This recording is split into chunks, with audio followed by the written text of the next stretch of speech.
এজন্য রাসূল সব সময় সাহাবায়ে কেরামদেরকে দাজ্জালের ব্যাপারে এত সুন্দরভাবে দিক নির্দেশনা দিয়ে গেছেন। যদি দাজ্জালের ফিতনা থেকে বাঁচতে চাও তাইলে সূরাতুল কাহাফের প্রথম 10 আয়াত মুখস্থ করে নাও।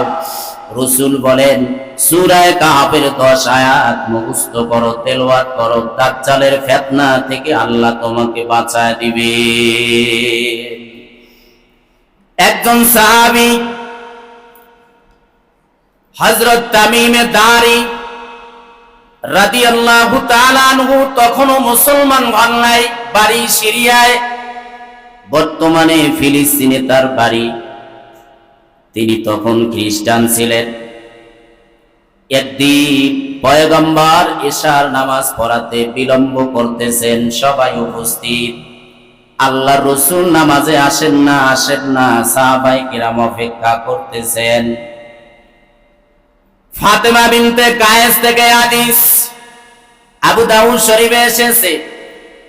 বাস্তবে একজন সাহাবী, দাজ্জাল কোথায়, দাজ্জাল কিভাবে আছে, কোথায় আছে, একজন সাহাবী স্বচক্ষে দেখে সে পয়গম্বরকে বর্ণনা দিয়েছেন।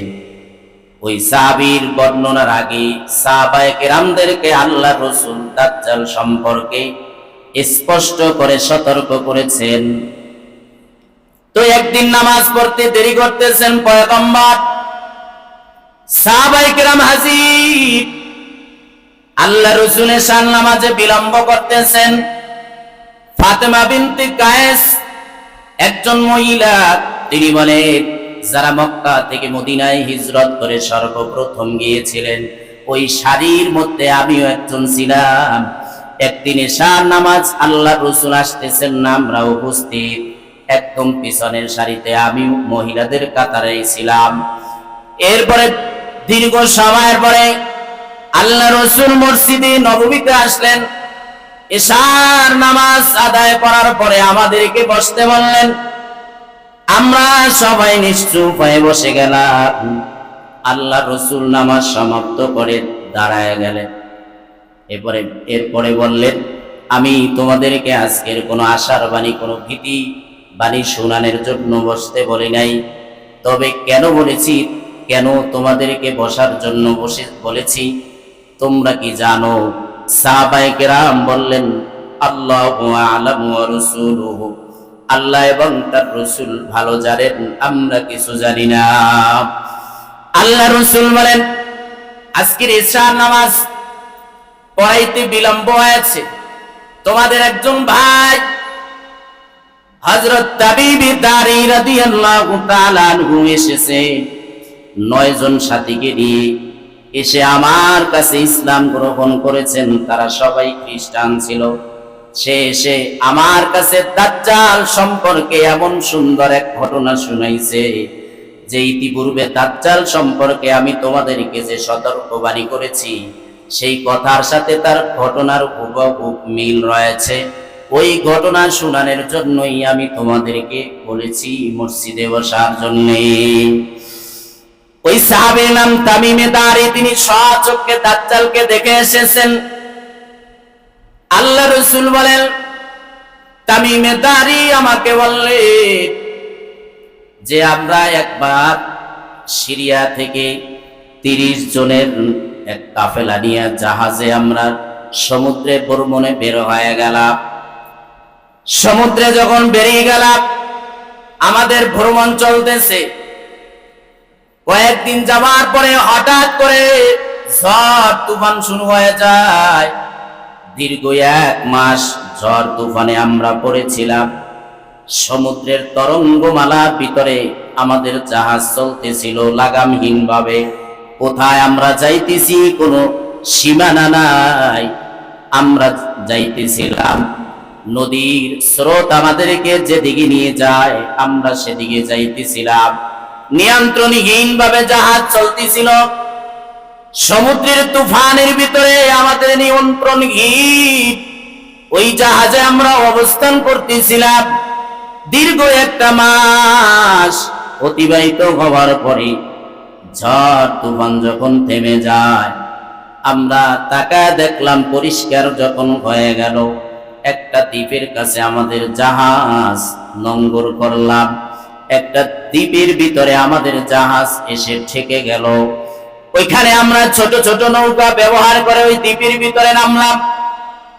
গভীর মনোযোগ দিয়ে শুনেন, হয়তো এই ঘটনার কখনো শুনেন নাই, হাদিসে বর্ণিত এসেছে। কোন সাহাবী দাজ্জালকে স্বচক্ষে দেখেন নাই, একজন সাহাবী দেখেছেন, তার নাম তামিমে দারি। তিনি তখনও মুসলমান হন নাই, খ্রিস্টান অবস্থায় আছেন। 30 জনের কাফেলা নিয়ে যখন ওই দ্বীপের ভিতরে তারা নেমে গেলেন ছোট্ট ছোট্ট নৌকা দিয়া, নামার পরে তামিমে দারি বললেন, আমরা এমন একটা ভয়ঙ্কর অদ্ভুত একটা প্রাণী আমরা সামনে দেখলাম ওই দ্বীপের ভিতরে, যার পুরা শরীরের ভিতরে পশম আর পশম, এত বেশি পশম শরীরের ভিতরে যে তার চেহারা বোঝার কোনো কায়দা নাই। পেছনের সামনে লম্বা লম্বা বড় বড় পশম, অদ্ভুত এক প্রাণী। আমি রেগে বললাম, আমার সাথে যারা ছিল আমরা সবাই বললাম, তোমার ধ্বংস হোক, তুমি কে? সে বলল, আমি জাসসাসা। জাসসাসা মানেই হলো গোয়েন্দা। তামিমে আদ-দারি তিনি বলেন, তোমার ধ্বংস হোক, জাসসাসা আবার কি জিনিস? অদ্ভুত প্রাণী। ওই প্রাণীটা জবাব দিল, এই যে দ্বীপের ভিতরে একটা সুন্দর প্রাসাদ দেখা যায়, তোমরা সামনে আগায় যাও, ওই প্রাসাদের ভিতরে একজন ব্যক্তি আছেন তোমাদের অপেক্ষায়, তিনি আগ্রহ নিয়ে বসে আছেন, তোমরা সেখানে যাও। তখন আমরা ভয় পেয়ে গেলাম, এই দ্বীপের ভিতরে এত সুন্দর প্রাসাদ কোথা থেকে আসবে? না জানি জি এই প্রাসাদের ভিতরে বসবাস করতেছে। তামিমে আদ-দারি বলেন, আমি আমার সঙ্গীদেরকে নিয়ে ওই দ্বীপের ভিতরে যে প্রাসাদ আছে সেখানে আগায় গেলাম। প্রাসাদের ভিতরে যখন ঢুকলাম, গিয়া দেখি বিরাট দেহ বিশিষ্ট দীর্ঘ দেহি এত লম্বা এক ব্যক্তি, যার 2 হাঁটুর ভিতর থেকে 2 হাত ঢুকাইয়া মাথার সাথে শিকল দিয়ে বাঁধা অবস্থায় পড়ে আছে। আমরা সেখানে গিয়ে তাকে দেখার পরে বললাম, তোমার ধ্বংস হোক, তুমি কে? সে জবাব দিল, আমার ব্যাপারে তোমরা হয়তো কিছু কথা ইতিপূর্বে জেনে ফেলে, আমাকে হয়তো তোমরা চিনবে, আমি সেই দাজ্জাল। এই দাজ্জালের ব্যাপারে তোমরা জানতে পেরেছো। এরপরে সে জিজ্ঞাসা করলো, কিছু প্রশ্ন করলো, তামিমে আদ-দারির কাছে জিজ্ঞাসা করলো, বলো বাইসানের খেজুরের বাগানের কি খবর? তামিমে আদ-দারি বলেন, খেজুরের বাগানের খবর জেনে তুমি কি করবে? বলল যে আমি জানতে চাই বাইসানের ওই খেজুর বাগানে খেজুরের গাছে কি খেজুর হয়? তামিমে আদ-দারি বলেন, হ্যাঁ, বাগানে তো সব খেজুর গাছে খেজুর হয়, মানুষ খেজুর চাষাবাদ করে, খেজুর খায়, ব্যবসা করে, বিক্রি করে। দাজ্জাল বলল তামিমে আদ-দারিকে, সেই দিন আর বেশি নয়, সেই দিন আর বেশি দূরে নয় যে ওই বাইসানের একটা খেজুর গাছেও আর খেজুর আসবে না। এরপরে আবার প্রশ্ন করলো দাজ্জাল, তিব্রিয়া নামক একটা নদী আছে, সমুদ্র আছে, সেই সমুদ্রের ব্যাপারে? তামিমে আদ-দারি বলেন, তিব্রিয়া ওই সমুদ্রের ব্যাপারে তুমি কি জানতে চাও? দাজ্জাল বলল যে, বলো ওই সমুদ্রের ভিতরে কি পানি আছে? তো তামিমে আদ-দারি বলেন, হ্যাঁ, ওই সমুদ্রের ভিতরে পানি আছে।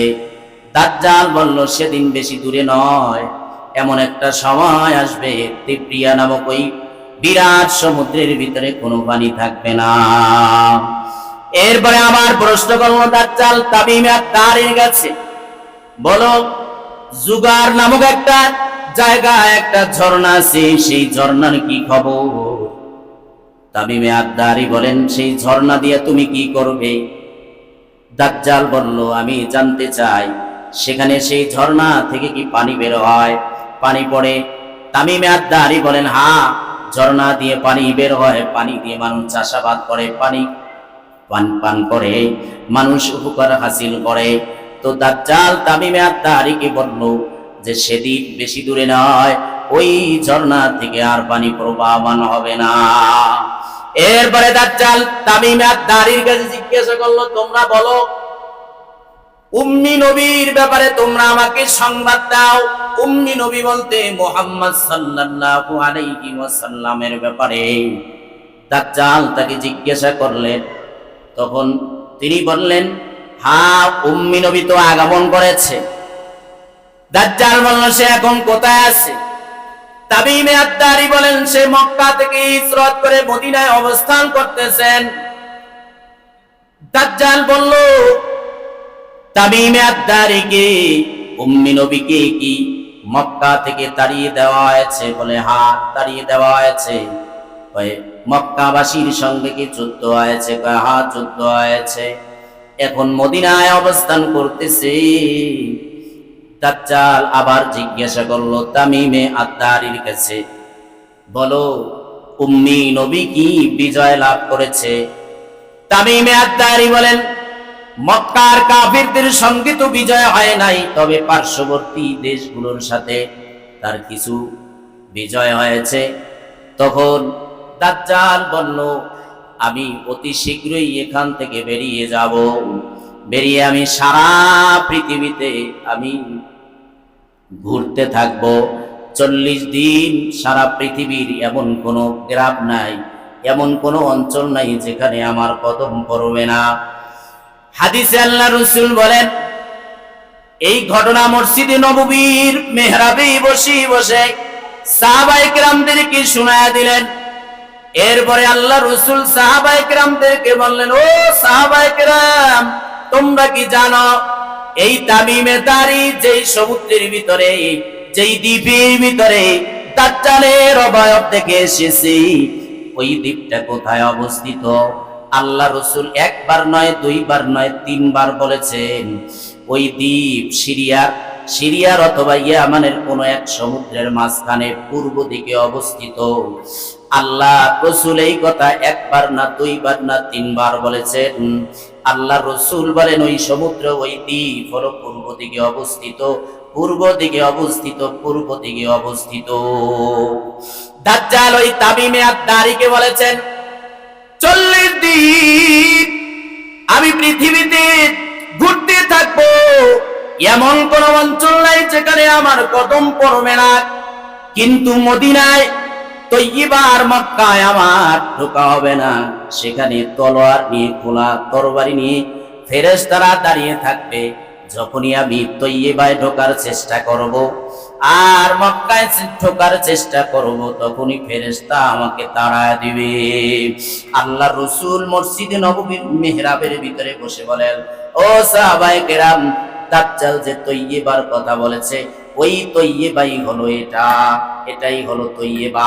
অর্থাৎ আল্লাহ রাসূলের হাতে একটা ছড়ি ছিল, সেটা দিয়ে 3 করে বললেন, তয়্যিবা মানে হলো এই মদিনা, এই মদিনা, এই মদিনা। দাজ্জাল সব জায়গায় ঢুকতে পারবে, সব জায়গায় যেতে পারবে, কিন্তু আমার এই পবিত্র মদিনায় ঢুকতে পারবে না। সুবহানাল্লাহ বলেন। আর মক্কায় ঢোকার সুযোগ পাবে না। তবে জানিয়ে রাখো, 40 দিন সময় আর 40 দিন হায়াত পাবে পৃথিবীতে এসে দাজ্জাল। এই 40 দিনে কেমনে পৃথিবী ঘুরবে? আল্লাহ রাসূল ভিন্ন হাদিসে বলেছে, দাজ্জালের 40 দিনের প্রথম দিন হবে 1 বছরের সমান। 1 বছর 365 দিনে যত সময়, এইটা হবে 1 দিনের সময়। প্রথম দিনটা এত লম্বা হবে, এত লম্বা হবে, 1 বছরে যত সময়, 1 দিনই হবে তত সময়। এরপরে দাজ্জালের দ্বিতীয় দিন হবে 1 মাসের সমান, তৃতীয় দিন হবে 1 সপ্তাহের সমান, বাকি দিনগুলো স্বাভাবিক দিনের সমান হবে। সাহাবায়ে কেরাম জিজ্ঞাসা করলেন, ও পয়গম্বর, বলেন, প্রথম দিন যদি দাজ্জালের 1 বছরের সমান সময় হয় প্রথম দিনটা, ওই দিনে আমরা নামাজ কিভাবে আদায় করব। আমরা থাকলে প্রশ্ন করতাম কোন জায়গায় পালায়া যাব, কথা ঠিক না ঠিক? সাহাবায়ে কেরাম জিজ্ঞাসা করলেন, ও পয়গম্বর বলেন ওই দিন আমরা কিভাবে নামাজ আদায় করব? এক বেলা নামাজ আদায় করলেই কি 1 বছরেরটা আদায় হয়ে যাবে? পয়গম্বর বললেন না, 1 বছরের এই একদিনের সময়, এত লম্বা সময় 1 ওয়াক্ত নামাজ আদায় করলে হবে না। তাইলে আমরা কিভাবে সময় নির্ধারণ করব, কিভাবে নামাজ আদায় করব? আল্লাহ রাসূল বলেন টাইম মেনটেন করে তারপরে নামাজ আদায় করতে হবে, তারপরেও নামাজ ছাড়া যাবে না, কথা ঠিক না ঠিক? নামাজ আদায় করতে সিজদা দিতে হয়। পৃথিবীর এমন কোন সৃষ্টি নাই রবের কুদরতি কদমে সিজদা দেয় না। আর মুসলমানের ঘরের সন্তান হইয়া রাত্র 3টা পর্যন্ত আর্জেন্টিনার ব্রাজিলের বেঈমানদের খেলা দেখিয়া কপাল পোড়া ফজরের ঘরে ঘুমায়, একটা বারো আল্লাহর কুদরতি কদমে সিজদা দেয় না, ঠিক না ঠিক? অথচ যেই সূর্যের আলো ছাড়া পৃথিবীর কোনো জিনিস সুস্থ থাকতে পারে না, ওই সূর্য আল্লাহর কুদরতি কদমে সিজদায় যায়। একবার আবু যর গিফারি রাদিয়াল্লাহু তাআলা আনহুর সাথে আছেন আল্লাহ রাসূল, এমন সময় সূর্য অস্ত যাইতেছে। আল্লাহ রাসূল বলেন, ও আবু যর গিফারি তুমি কি জানো সূর্য কোথায় অস্ত যায়? আবু যর গিফারি বলেন, আল্লাহ এবং তার রাসূল ভালো জানেন। পয়গম্বর বললেন, ও আবু যর, এই সূর্যটা কর্তমাত্র জলসায় সূর্যটা অস্ত যায়, এই কথার অর্থ কি? যাইবেন ওই কুয়াকাটায়, যাইবেন ওই কক্সবাজার সমুদ্র সৈকতের কিনারায়, সূর্য যখন অস্ত যায় ওই সময় গিয়া সমুদ্রের কিনারায় দাঁড়াবেন, সূর্য যখন উঠে ওই সময় সমুদ্রের কিনারায় গিয়া দাঁড়াবেন, মনে হয় যেন সূর্যটা পানির ভিতর থেকে উঠতেছে, ঠিক না বেঠিক? কুয়াকাটায় যাবেন, সূর্য অস্ত আর সূর্য উঠা দেখার জন্য হাজার হাজার মানুষ যায়। ওখানেও আমি নিজের স্বচক্ষে দেখলাম ফজরের নামাজের পরে গিয়ে দেখি মনে হয় সূর্যটা সমুদ্রের তলদেশ থেকে উদয় হইতেছে। আল্লাহ তাআলা কোরআনে সূরা কাহফের এক আয়াতে বলেছেন সূর্যটা কর্তমাত্র জলসায় অস্ত যায়। আল্লাহ রাসূল বলেন ওখানে শুধু যায় না, যাইতে যাইতে সূর্যটা আরশের নিচে চলে যায়, গিয়া আল্লাহর কুদরতি কদমে সিজদা দিয়ে দেয়। সূর্যটা আল্লাহর সিজদা দেয়, চন্দ্র আল্লাহর সিজদা দেয়, গাছ গাছালি আল্লাহরে সিজদা দেয়। এত মাখলুক আল্লাহ বানাইছে, সব মাখলুকাত আল্লাহরে সিজদা দেয়।